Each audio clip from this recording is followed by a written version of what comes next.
Hello everyone, आप सभी का चैनल पे फिर से स्वागत है। मैंने 2 कड़ी इस नंबर सिस्टम पे आधारित क्वेश्चन करा दिए हैं। तीसरी कड़ी में मैं आपके बीच फिर से उपस्थित हूँ। 20 तक क्वेश्चन हो गए थे। 21 नंबर से हम क्वेश्चन को लगाएंगे। बिना लेट के स्टार्ट करते हैं। क्वेश्चन इस प्रकार है।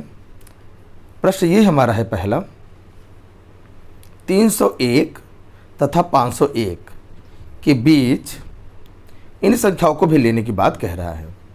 ऐसी कितनी प्राकृतिक संख्याएं हैं जो 7 से विभाज्य हैं, उनका कुल योग है, ये मुझे बताना है। मतलब हमें करना क्या है, हमें सबको जोड़ के बताना है कुल कितने होंगे। देखिए, इसका नियम ये है कि सबसे पहले ये समझ लीजिए आप, कॉन्सेप्ट समझ लीजिए आप कि हम चाहेंगे सबसे बड़ी वाली संख्या को 7 से भाग करेंगे। आइए भाग करते हैं। 501 को 7 से डिवाइड करिए तो 7 से 49 हो जाएगा, आएगा 1 1 और 7 1 कम 7 मतलब 4। मतलब 71 नंबर ऐसे हैं जो 1 से लेकर के 501 के बीच में लाई करेंगे। मतलब 1 से लेकर के 501 के बीच में कुल 71 संख्याएँ। कितने संख्याएँ हैं? 71 संख्याएँ हैं। इसे आपको याद रखना है। कितने? 71। मैं लिख दे रहा हूँ। 301 देखते हैं। 301 तक में कितनी संख्याएं हुई थी एक्चुअली, इसको भी डिवाइड कर देख लें। 7 से डिवाइड करिए तो 7 चौके 28, कितना आया 2 1 और 7 त्रिके 21, कितना आ जाएगा 7 त्रिके 21, मतलब हो जाएगा, कट जाएगा पूरा पूरा। मतलब यहाँ पर कितना है 43। 43 संख्याएँ ऐसी हैं 1 से लेकर के 301 तक में 43 संख्याएँ हैं और पूरा अभी तक 501 तक में कुल 71 संख्याएँ हैं। बीच में तो 301 से लेकर 501 के बीच में कितनी संख्याएं हैं, इसकी बात हमें करना है, इसको हमें देखना है। तो माइनस कर दीजिए। लेकिन 301 को लेना है, यहाँ लेने की बात कर रहा है। इसका मतलब हमें 42 ही माइनस करना चाहिए, क्योंकि इसको हमें 301 को अगर कट रहा है तो 301 को लेना है। तो इसका डिफरेंस लीजिए, कितना है बताइए। 71 इनसे माइनस करना है, 42 माइनस करना है। अगर 41 होता तो 30 होता, 42 से 329। 29 संख्या ऐसी हैं जो कि इनसे क्या होंगी, पूर्णतः विभाजित होगी। आइए मैं आपको दिखाता भी, सोल्यूशन में भी यही दिया हुआ है। कितनी संख्याएँ देखिए, 29 संख्याएँ हैं जो पूर्णतः क्या होंगी, विभाजित। कितनी होंगी? 29 संख्या। देखिए मैंने यहाँ दिखाया आपको 29 संख्याएँ। कैसे आया इसको देखिए, इसने समांतर श्रेणी का प्रयोग करके करा हुआ है। मैं आपको समांतर श्रेणी थ्रू करा समझा देता हूँ, आपको आना चाहिए। पहली संख्या 301 है, अगला संख्या 308 है, अगला 315 है, अंतिम में 501 है, जो कि 7 से कटने वाले के कारण मुझे चेक करना है। आइए ध्यान दिया जाए कुल कितनी संख्या होंगी। क्योंकि 501 नहीं कटता है, कटती संख्या में देखना चाहिए। 301 तो कटता है, लेकिन 501 नहीं कटता है। तो कटता कौन है? अभी मैंने किया था 71 आया था, तो 71 आने का मतलब ये है कि 501 नहीं कटा। मैं डिवाइड कर दिखा दूँ आपको, जिससे आपको समझ में आ जाए। 7 से कटे, 7 से 49, 1 1 और 7 चौके 28। 7 कितना हो जाएगा, कितना, 7 एकम 7, यहाँ 7 एकम 7 हो जाएगा, माने 4 कम कर लीजिए। तो 501 में से 4 कम कर लेंगे तो संख्या होगी 497। 497 एक ऐसी संख्या है जो कि 7 से कट जाता है। आइए मैं इसी को आपको समझा दूँ, देख कैसे। तो पहली संख्या क्या हुई 301। इसी क्रम में बढ़ते बढ़ते सबसे अंतिम में जो संख्या मिलेगी वो मिलेगी 497। ये मुझे मिलने वाली है। अगर 497 सबसे बड़ी संख्या हमारी है तो हमें बताना है कुल कितनी संख्या यहाँ पे हैं। तो AP का फार्मूला होता है, समांतर श्रेणी फार्मूला होता है AN = A + N - 1 × D। ये फार्मूला है, हमने आपको डायरेक्ट समझाया था, ये फार्मूला से लगा के दिखाता हूँ। तो 497 हो जाएगा। A का मान पहली संख्या मैंने 301 दिया है। N - 1 कितनी संख्या नहीं पता, और हर संख्या के बीच में 7 का अंतर होगा, क्योंकि 7 से हम डिवाइड कर रहे हैं। 301 इधर लाइए, माइनस करिए, माइनस हो जाएगा, ये आ जाएगा यहाँ 6 और यहाँ पे आ जाएगा 9, 1 का आ जाएगा। ठीक है, बराबर कितना, N - 1 × 7। 7 से काटिए इसको, 7 दूना 14 और 7 8 56, 28 है। अब हमें N निकालना है, तो 1 को इधर लाना पड़ेगा। जब 1 इधर लाएंगे तो 28 में मिल कितना हो जाएगा 29। मैंने इसी बात को आपको मैंने डायरेक्ट समझा दिया था, इसे आप फॉर्मूला से भी लगा सकते हैं। ये कॉन्सेप्ट हमारा जो है वो समांतर श्रेणी का कॉन्सेप्ट है। 29 संख्याएं, अब हमको इनको सबको जोड़ना है। क्या करना है, इसको सम निकालना है। तो सम का फार्मूला लगा लीजिए। फार्मूला क्या होता है, फार्मूला होता है योग का जो फार्मूला होता है यस एन इक्वल टू समांतर श्रेणी में n/2, ये यहाँ लिखा हुआ फार्मूला ये लिख लीजिए, या a+l लगा लीजिए, लगा लेते हैं। तो n/2 मतलब कुल संख्या 29 है बटे में 2। पहली संख्या हमारा 301 है और अंतिम संख्या 497 है। l मतलब लास्ट टर्म जुड़ी 29 बटा के 2 गुड़े इनका जो करिए तो 7 1 8 और 9 और 4 3 7, 2 से काटिए इसको, 2 3 6, 2 9 18 और 2 9 18 399। तो 29 गुड़े 399 करेंगे तो आपका आंसर आ जाएगा एकदम 100%। दिखाते हैं बुक में क्या किया है। 29 गुड़े देखिए, 29 गुड़े 399 गुणा करेंगे तो 11,571 इस प्रश्न का सही आंसर है। जैसा कि यहाँ पे ऑप्शन में अवेलेबल देख लेता हूँ कौन सा है, ऑप्शन नंबर डी यहाँ पे सही आंसर है। डी का मतलब है 11,571 प्रश्न का सही आंसर हुआ। प्रश्न बड़ा है लेकिन प्रश्न का कॉन्सेप्ट आपको समझना था, शायद को मैंने समझा दिया। 21 नंबर क्वेश्चन कंप्लीट हुआ। आइए बढ़ते अगले प्रश्न पे। अगला प्रश्न हमारा है, यदि किसी 2 अंकों वाली संख्या को सबसे बड़ी 1 अंकों वाली है ना, हमें प्राइम नंबर लेना है, अभाज्य संख्या लेना है, ये बात कहना चाह रहा है। तो सबसे बड़ा संख्या क्या शुरुआत होता है, देखिए सबसे छोटा तो 2 होता है, उससे बड़ा 3 होता है, उससे बड़ा 5 होता है, उससे बड़ा 7 होता है, उससे बड़ा 11 होता है। 1 अंकों में सबसे बड़ा संख्या अभाज्य संख्या की बात करें, प्राइम नंबर बात करें तो वो 7 होता है। तो मुझे मालूम हो गया कि 7 से भाग करने की बात कर रहा है। अच्छा किया जाए तब शेषफल 4 आधा होता है, ऐसा करें, शेषफल मान के 4 होता है। तो यदि उस संख्या को 2 अंकों का अंतर, उनको की संख्या का जो डिफरेंस है वो 4 होना चाहिए, अंकों में डिफरेंस 4 होना चाहिए अंतर, तो संख्या कौन सी होगी मुझे बताना है। तो ऐसे प्रश्नों को ऑप्शन से करना चाहिए। देखिए हमने बताया सबसे बड़ी किससे डिवाइड करना है, 7 से। प्राइम नंबर क्या है सबसे बड़ा वाला, 1 अंकों में 7 आया। क्या 7 से 73 कटता है, नहीं, 7 दाम 70, 3 बच जाएगा। इसका मतलब यहाँ पे जो नियम है कि 4 बचना से शेषफल 7 से जब भाग करें तो 4 बचना चाहिए, तो यहाँ तो 3 बचेगा, इसलिए पहला ऑप्शन गलत है। इसको डिवाइड करिए, 7 से डिवाइड जब करेंगे इसको 7 से तो 7 21, 4 तो बच जाएगा, बिल्कुल सही है। लेकिन अंकों का जो अंतर है वो 4 होना चाहिए। यहाँ 5 और 2 का अंतर कितना होगा, 3 होगा। तो प्रश्न के अनुसार यहाँ पे अंतर 4 नहीं आ रहा है, इसलिए ये ऑप्शन भी गलत है। पहला तो पहले से गलत था। 53 पे आ जाइए। 53 को 7 से डिवाइड करेंगे तो 7 से 49 होता है, 4 तो बचेगा, बिल्कुल सही है, 4 तो बच रहा है। लेकिन अंकों का जो डिफरेंस यहाँ देखा जाए 5 में से 3 गया 2 आता है, तो प्रश्न में 4 कहा था, इसे ये भी गलत है। तो ऑप्शन नंबर डी 100% सही है। चेक भी कर लिया जाए, अगर इसको हम 7 से डिवाइड करें तो 13 7 91 होता है, मतलब 7 से काटेंगे 13 बार में कटेगा, 4 बच भी रहा है। अंकों का जो अंतर है 9 में से 5 गया 4 आ रहा है, मतलब दोनों कंडीशन को फुलफिल कर रहा है। इसका मतलब यही आंसर हमारा एकदम 100% करेक्ट आंसर है। आई होप आपको समझ में आ रहा है। आप बने रहिए, एक से बढ़ के एक महत्वपूर्ण क्वेश्चन इस सीरीज में आ रहे हैं। आपको चैनल फॉलो करना है, हमें वीडियो को, हमारी बनाई गई वीडियो को लगातार आपको देखना है, आपकी तैयारी 100% बेस्ट हो जाएगी। कॉन्सेप्ट सीखेंगे तो क्वेश्चन को आसानी से आप लगा लेंगे। आइए बढ़ते हैं अगले प्रश्न नंबर 23 पे। 23 नंबर प्रश्न हमारा क्या कहना चाह रहा है, यदि एक संख्या यक्स है जो सम संख्या है तो अगली विषम संख्या क्या होगी। जैसे ध्यान दीजिए, अगर 2 लेंगे तो विषम में अगला 3 आएगा, अगर हम 4 लेंगे तो अगला 5 आएगा, अगर हम 6 लेंगे तो अगला हमारा 7 आएगा। ये तो विषम संख्या आएगी। अगर हम सम लेंगे तो अगला वाला हमारा विषम होगा, तय है। कैसे आ रहा है, हम हमेशा पहले वाले में एक एक बढ़ाते जा रहे हैं, इसलिए हमारा अगला नंबर आता जा रहा है। इसका मतलब अगर पहला यक्स है तो अगला जानने के लिए, विषम जानने के लिए हमें इसमें 1 जोड़ देना चाहिए। यही हमारा प्रश्न का सही आंसर होगा। ऑप्शन बी यहाँ पे करेक्ट आंसर है।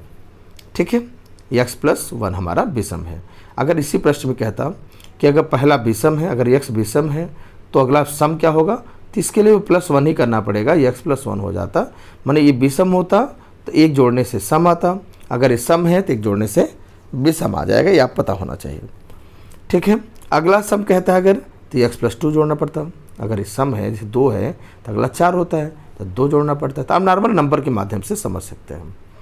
आइए बढ़ते हैं अब क्वेश्चन नंबर 24 पे। क्वेश्चन नंबर 24 हमारा इस प्रकार है। प्रश्न कह रहा है वह न्यूनतम धनात्मक पूर्णांक संख्या n जिसके 24 विभाजक होंगे बताना है। 24 गुणनखंड होंगे ये बताना है जिस 24 नंबरों से कट जाएगा, ये ऐसा कहने मतलब है।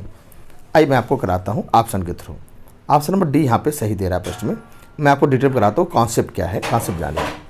कॉन्सेप्ट यहाँ ये है कि 480 अगर हमारा लिखा हुआ है तो 480 प्रश्न में बता रहा है तो 480 दिया मैंने। इसको गुणनखंड करिए, 2 से करिए 240, फिर 2 से करिए 120, फिर 2 से करिए तो 60 आ जाएगा। अगेन 2 से करिए 30 आ जाएगा। फिर 2 से डिवाइड करेंगे तो 15 आ जाएगा। 30 डिवाइड करेंगे तो 5 आ जाएगा। अब 5 से डिवाइड करेंगे तो 1 आ जाएगा। तब तक करना है जब तक कि 1 ना आ जाए। अब यहाँ देखना होता है कि जो जितने भी हमारे यहाँ पे प्राइम नंबर यूज हुए हैं भाज्य संख्या है वो उनकी संख्या कितनी है। जैसे 2 देखो 1 2 3 4 5 बार है। जितना आएगा उससे एक ज़्यादा लेना पड़ेगा। 5 आया है तो 6 लेना पड़ेगा। जितनी बार है उससे एक ज़्यादा। 3 देखा जाए 3 यहाँ 1 बार है तो 1 बार का 1 ज़्यादा लेंगे तो 2 हो जाएगा। 5 यहाँ 1 बार है 1 ज़्यादा मतलब 2 हो जाएगा। तो 6 दूना 12 दूना 24। इस प्रश्न का आंसर होगा इसके कितने गुणनखंड होंगे, 480 के कितने विभाजक होंगे। तो आंसर हमारा क्या हुआ, कितने होंगे मतलब 24 होंगे। अब ऑप्शन में ही पूछा 24 किसके होंगे तो हमारा ऑप्शन नंबर डी यहाँ पे करेक्ट हो जाएगा। आइए बढ़ते हैं अगले प्रश्न पे। अगला प्रश्न हमारा है, प्रश्न देखिए 56 और 84 दोनों का दूसरा सबसे बड़ा गुणनखंड कौन सा है बताना है। आइए 56 देखा जाए। 56 को अगर हम लोग तोड़ें, थोड़ा प्रयास करें, सब हमें गुणनखंड करना है ना। चलिए 2 से काटते हैं। जब 2 से काटने कितना आएगा बताइए, 2 से गुणनखंड करना है इसको। 2 से करें कितना आएगा 28 दूना 56, जैसे लिखा भी देखिए। 4 से करेंगे तो 3 से कटता नहीं, 3 से 56 नहीं कटता। अगला नंबर 4 से काटेंगे 14 चौका 56। ऐसे 5 से नहीं कटता, 6 से नहीं कटता, 7 से नहीं कटता, 8 से कटता है। 8 सते 56, ये इसका गुणनखंड हो गया। अच्छा ऐसे देखिए 84 का किया जाए तो ये 12 यहाँ गलत छपा है, यहाँ 2 होना चाहिए। 2 गुणे 42 हो जाएगा, 42 84 होता है। 3 गुणे 28 लेंगे, 28 3 84 हो जाएगा, है ना। ऐसे ही 4 से किया तो 4 गुणे 21 84 होता है, समझ रहे हैं। अगला 6 से लेंगे तो 6 गुणे 14 14 चौका 56 कितना हो जाएगा। 6 से लेंगे तो क्या 14 छाक 84, 14 छाक 84 हो जाएगा। देखिए ध्यान दिया जाए, अभी देखिए इसके गुणनखंड के तो इसमें सबसे बड़ा देखिए क्या 28 आया, यहाँ 42 आया, लेकिन दोनों में होना चाहिए दोनों का। तो दोनों मतलब 28 देखिए दोनों में कॉमन हुआ। सबसे बड़ा सबसे बड़ा गुणनखंड जो बना वो 28 दोनों का है। अगला इस पर 14 आया, यहाँ 21 है लेकिन दोनों कॉमन नहीं है। देखिए 14 यहाँ भी है, 14 पहले दूसरे दोनों में है।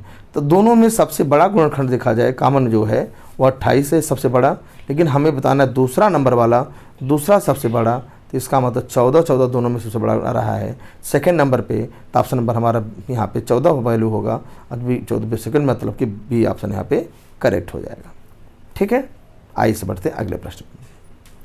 अगला प्रश्न यहाँ पे कह रहा है निम्नलिखित में से कौन सी संख्या कि गुणनखंडों की संख्या सम संख्या होगी। ये प्रश्न कह रहा है, सम संख्या कह रहा है तो नियम ही लगाना है। आइए देखिए बिल्कुल समझा दूँ। बी ऑप्शन प्रश्न में ले रहा है कि सही ऑप्शन है। मैं आपको समझा दूं कि कितने होंगे, सम कह रहा है। जैसे मैंने पिछला क्वेश्चन कॉन्सेप्ट बताया सेम एज आपको लगाना है।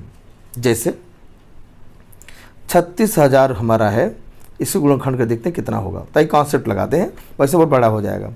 तो 36 गुणे इसको 1000 लिख सकते हैं। 36 को 6 का स्क्वायर कहते हैं और 6 को 2 गुणे 3 कहते हैं।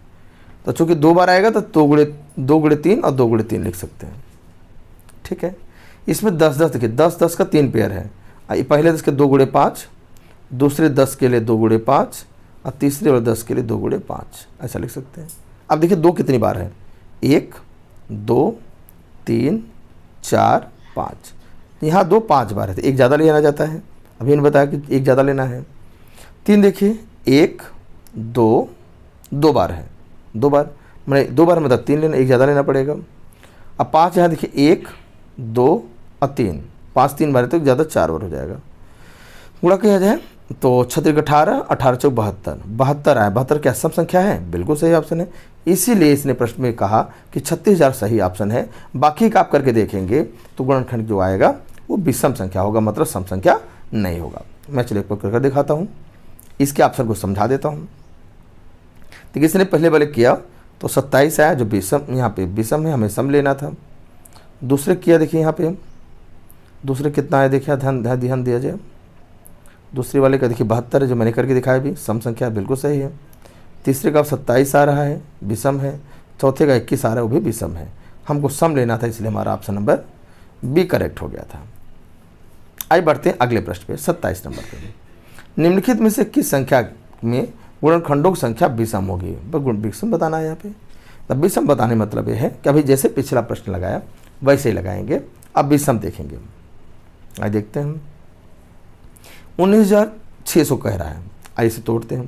तो हम करेंगे दिमाग से, इसको कहेंगे 196 गुणे 100 कहेंगे। 196 को 14 का वर्ग कहते हैं, तो 2 गुणे 7 और 2 गुणे 7 कह लेंगे। और 100 को क्या कहेंगे? 10 गुणे 10, 2 गुणे 5 और 2 गुणे 5 कह देंगे। ठीक है, 2 गुणे 5 ऐसा लिख दिया हो। ठीक है, अब मिलाइए, देखिए 2 कितने बार है? 1 2 3 4, तो 4 है तो एक बार ज़्यादा 5 लेना पड़ेगा। अच्छा, अगला नंबर 7 है, तो 7 देखिए 1 और 2, 2 बार है, 2 मतलब एक ज़्यादा 3 लेना पड़ेगा। 5 यहाँ 1 और 2 बार है, 5 2 बार मतलब कि 3 बार लेना पड़ेगा। गुणा करिए, 5 15 3 45, बिल्कुल सही है। 45 से हमारा विषम संख्या है, इसका मतलब यही वाला ऑप्शन सही होगा, ऑप्शन नंबर सी करेक्ट होगा। बाकी के ऑप्शन मिलाएंगे तो कहीं सिर्फ सम दिया होगा। देखिए पहले कितना आया है? पहले वाले के देखिए 30 सम है, दूसरे 24 सम है, तीसरे 45 विषम है और चौथे 54 देखिए सम है। अब विषम अकॉर्डिंग मतलब हमारा सी ऑप्शन बिल्कुल सही ऑप्शन है। मैंने ये कॉन्सेप्ट आपका महत्वपूर्ण है जो प्रतियोगी की परीक्षा में बार बार पूछा जा रहा है, इसे आपको तैयार कर लेना चाहिए कि गुणनखंड कितने होंगे और सम विषम पे भी क्वेश्चन बनता है। देखिए पूछा गया है। अगला प्रश्न हमारा है, किसी पार्किंग में 3 सेकंड में एक कार प्रवेश करती है और 7 सेकंड में एक कार निकलती है, तो पार्किंग लॉट में भरने की दर प्रति कार कितने सेकंड है? एक कार को भरने में कितना समय लगता है पूछ रहा है, ये बताइए। 3 सेकंड में एक कार आती है, तो 1 सेकंड कितनी कार आएगी? 1/3 आएगी। 1 सेकंड में 1 सेकंड कितनी कार अंदर एंट्री करेगी? 3 करेगी। अच्छा, जाए कितना? 1 सेकंड कितनी कार बाहर चली जाती है? तो चूँकि 7 सेकंड दिया है एक कार के लिए, तो 1/7 हो जाएगा। इतना कार आती है, इतना कार जाती है, तो डिफरेंस ले लीजिए, तो कितने कार बचेंगे? तो इसका मतलब 1/3 माइनस 1/7, लसा हो जाएगा 21, लसा हो जाएगा कितना? 21 तो हो जाएगा 7 यहाँ आ जाएगा, 3 यहाँ, 7 यहाँ, 3 यहाँ चला जाएगा, तो 7 - 3 मतलब 4/21 कितना आ जाएगा? 4/21 आ जाएगा। इतना 1 सेकंड में इतना कार ही बचेंगे। प्रश्न कर रहा है एक कार कितना समय लगेगा? इसको उल्टा लेट कर दीजिए, 21/4 कार आएंगे, मतलब एक कार के लिए कितना समय लगेगा? 21/4 सेकेंड।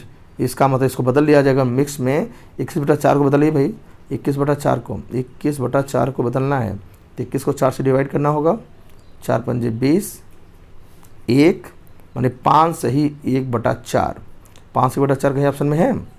ये ऑप्शन बी देखिए करेक्ट है, ये बिल्कुल देखिए यहाँ भी सही दिख रहा है, बी ऑप्शन करेक्ट है। आप इसको समझ चुके होंगे, बहुत आसान क्वेश्चन है, एकदम कॉन्सेप्ट को आपको समझना था।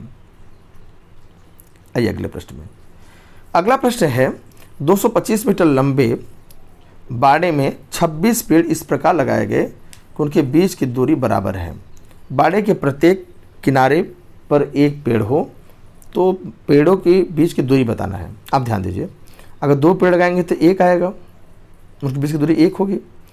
3 पेड़ लगाएंगे तो बीच में दूरी 2 हो जाएगी, 2 खंड हो जाएंगे। 4 पेड़ लगाएंगे तो 3 खंड हो जाएंगे, 1 2 3 खंड। 5 पेड़ लगाएंगे तो 4 आएगा। मतलब क्या हुआ? जितने पेड़ों से एक कम खंड की संख्या हो रहा है। तो अगर हमारा 26 पेड़ हैं तो इसका मतलब उसमें कितने खंड हो जाएंगे? उससे 25 खंड आएंगे। कितने 25 खंड आएंगे? 25 खंड। तो एक खंड की जो लंबाई होगी निकालना है, इसका मतलब सीधा सीधा है, कुल लंबाई 225 है और 25 खंड इसके हुए हैं, तो 25 से भाग दे दिया जाए तो 9 बार में कटता है। इसका मतलब प्रत्येक खंड की जो लंबाई होगी वो 9 मीटर होगी। 9 मीटर मतलब ऑप्शन नंबर ए यहाँ पे करेक्ट हो जाएगा, बिल्कुल सही आंसर है। क्लियर हुआ? बिल्कुल क्लियर हो गया। आइए बढ़ते अगले प्रश्न पे, आज के लास्ट प्रश्न पे आते हैं। हमारा लास्ट प्रश्न आज का है, एक विशिष्ट दलान है, 120 नई कारें उसमें हैं, जिसमें 2/3 कार में रेडियो लगा है, 2/5 कार में एयर कंडीशन लगे हुए हैं, 20 कार में न तो रेडियो है और न ही एयर कंडीशन है। तो नहीं वाला प्रश्न है, नहीं वाला तो नहीं से प्रश्न लगाया जाएगा। ये बताइए, 2/3 कारों में रेडियो है, तो 2/3 मान होगा कितना? 120 गुणे 2/3, 3 चौके 12 और 0, मतलब 40 गुणे 2 माने 80। 80 कारों में क्या लगा है? रेडियो लगा है। तो कितने में नहीं लगा है? अरे भाई 120 में से अगर 80 में लगा है माने 40 में नहीं लगा है। बात समझ में आया? 40 में नहीं लगा है। तो आगे बढ़ते हैं। 2/5 में एयर कंडीशन है, तो 2/5 कितना हो जाएगा? 2 गुणे 120 गुणे 2/5, 24 बार में 24 48। 48 में एयर कंडीशन है, तो कितने में नहीं है? तो 120 में से 48 कम कर दें और कितना आ जाएगा? 10 में से 8 गए 2 और यहाँ 11 कितना 7, माने कितना हो जाएगा? 72 कार ऐसे इसमें एयर कंडीशन नहीं है। 72 कारों में एयर कंडीशन नहीं है। 40 कारों में रेडियो नहीं है। 20 कारों ऐसे हैं जिसमें दोनों नहीं है। ध्यान दिया जाए, 40, 72 और 20, ध्यान दीजिए, फिर से लिख दे रहा हूँ। 40 में ऐसे हैं रेडियो नहीं है, रेडियो नहीं है, ऐसे काट दिया। 40 में ऐसे हैं। 72 ऐसे हैं जिसमें क्या कह रहा है? एयर कंडीशन नहीं है, नहीं है एयर कंडीशन। 20 कार है जिसमें न तो रेडियो है और न ही एयर कंडीशन है, दोनों नहीं है। इसका रूल ये होता है, इन दोनों को जोड़ करके इसको माइनस कर दिया जाए। तो जोड़िए, कितना आएगा इसका? जोड़िए तो 112 आएगा। 20 कम कर दीजिए, ये वाला कम वही माइनस करना होता है, जो दोनों वाला होता है उसको माइनस करते हैं। कितना आ जाएगा? 92। तो 92 कार्य ऐसे इसमें किए, या तो उसमें रेडियो नहीं है या तो उसमें क्या नहीं है? एयर कंडीशन नहीं है। तो प्रश्न पूछा ऐसे कितने कार है इसमें दोनों है? तो 92 कार ऐसे हैं जिसमें कोई एक है या तो दोनों नहीं है, कोई एक है या तो दोनों नहीं है। ऐसे कंडीशन में हमें बताना है कितने कार इसमें कुछ भी नहीं लगा है। इसका मतलब 120 कारों में से 92 में माइनस कर दिया जाए, तो इसमें कुछ न कुछ ऐसा बवाल हो गया, उल्टा हो गया है, नहीं वाला है। तो इसका मतलब 120 में से 92 के टाइम में 28 ऐसे कारें होंगी जिसमें कि कुछ न कुछ मतलब कि दोनों के दोनों लगे होंगे। मैं समझा दूँ इसको डिटेल में दूसरे तरीके से, वेन डायग्राम से ध्यान दिया जाए। इसमें पूरा 40 है, अब दोनों वाला क्या है? दोनों मतलब क्या? 20 था ना, दोनों में नहीं था, वो 20 था, मैं बीच का कॉमन सेक्शन 20। अब पूरा 40 था, 40 में इधर क्या हो जाए? 20 हो जाएगा। अरे 20 इधर हो गया तो 20 बच्चे हिस्से में आएगा ना, 20 ही ना आएगा। इधर पूरा कितना था? 72 था, कितना था? 72 था। तो 72 था, तो 72 में से 20 इधर वाला हिस्से में चला, इधर कितना हो जाएगा? तब यहाँ पे 52 हो जाएगा। अब ध्यान दीजिए, तो कितने में नहीं है वाली? तो 20 अब 20 40 अब 52, 40 50 90 92 में नहीं है। इसका मतलब होने वाली संख्या क्या हो जाएगी? 120 में से 92 माइनस करेंगे तो 28 तो भी आया था। 28 कारें ऐसी हैं जिसमें कि दोनों के दोनों एयर कंडीशन और कौन? रेडियो जरूर लगे हुए हैं। ये हमारे प्रश्न का सही आंसर है। तो ये थे आज के हमारे लास्ट 10 क्वेश्चन। मैंने 10 क्वेश्चन कराया फिर से। अगर आपका सपोर्ट इस तरह से मिलता रहेगा, बेहतर प्रयास करते रहेंगे, आप लोगों को शेयर करते रहेंगे, लाइक सब्सक्राइब करेंगे, तो हम इस तरह से आपको वीडियो बनाते रहेंगे। फिर मुलाकात होगी एक नई वीडियो में, तब तक तैयारी को मजबूत करते रहिए। Thanks for joining and watching.